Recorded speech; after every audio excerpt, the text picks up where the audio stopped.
Hey, what's up everybody? So today I'm going to show you a few differences between Fuji X-T3 and Nikon Z50. Let me tell you right away, I'm going to try to be unbiased because I like both of these cameras. But let's see which one is better or better for you. So this is not going to be a regular review where I talk about all the features and everything. I'm just going to point out some differences between the two to help you make a decision. Okay, so number one thing that I like better on the Fuji X-T3 than on the Nikon Z50 is that Fuji X-T3 has 2 card slots. For some of you, this might not even be important, and most of the time, I don't really care about it.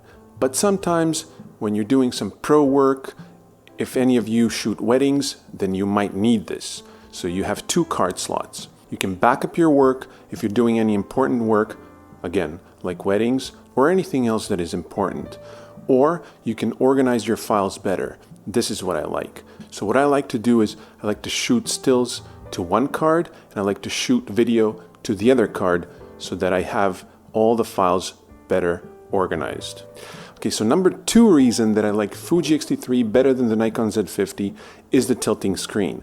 Now, both of the screens tilt this way, but the Fuji also tilts this way.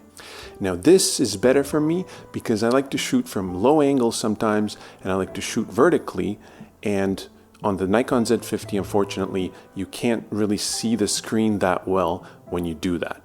On the Fuji X-T3, no problem. And the third thing that I like better on the Fuji X-T3 than on Nikon Z50, and this is a big one, are the video features. So both have great video, both have 4K, both have 120 frames per second in 1080p, but Fuji X-T3 has 10-bit video, 420 internally and 422 externally. You can pick between long GOP or all intra, and you can shoot up to 400 megabits per second. Another big thing that Fuji X-T3 has is 4K 60. So you can have that slow motion in 4K. You don't have to mix and match video. You don't have to shoot 4K 24, but then when you shoot slow motion, you go to 1080p. You can shoot slow motion in 4K. Yes, it's not 120 frames per second, so it's not going to be super slow motion, super smooth slow motion, but it's still going to give you slowed down video 2.5 times, and that's pretty good in my book. So let's see what Nikon Z50 does better now. So the first thing that Nikon Z50 does better, ergonomics. Fuji X-T3, no grip. Even with this grip that you add on, it's still not perfect. Nikon Z50 feels great in your hand. It has a great grip and it's perfect. It's like an extension of your arm. The second thing that Nikon Z50 does better than the Fuji X-T3 are the menus and handling and just how you operate the camera. So the menus are much more intuitive. You have this back button that you can use for autofocus and it's placed perfectly, and that's something I don't really like on the Fuji X-T3. You have to either stretch your thumb and go to the left, or it's too far to the right, and I'm not a big fan, but it is what it is.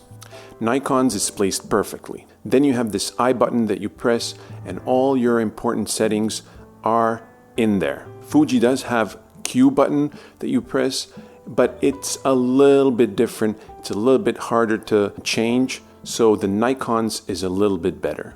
One thing that I do like when it comes to menus and buttons and dials, one thing that I do like better on the Fujifilm is this ISO dial right here.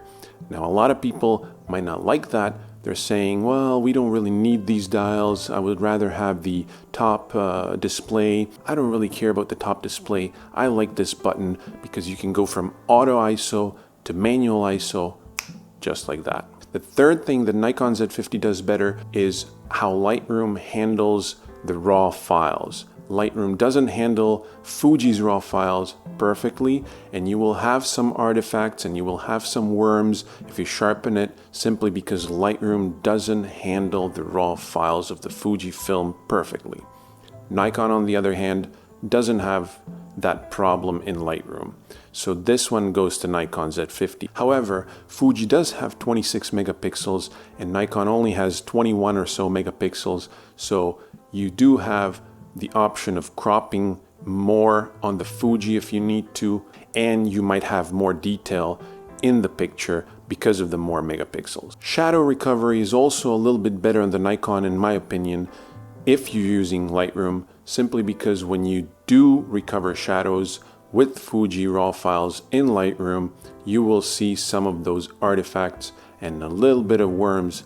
Okay, so to sum it up, they're both great cameras. I think Fuji X-T3 is a little bit more professional than the Nikon Z50.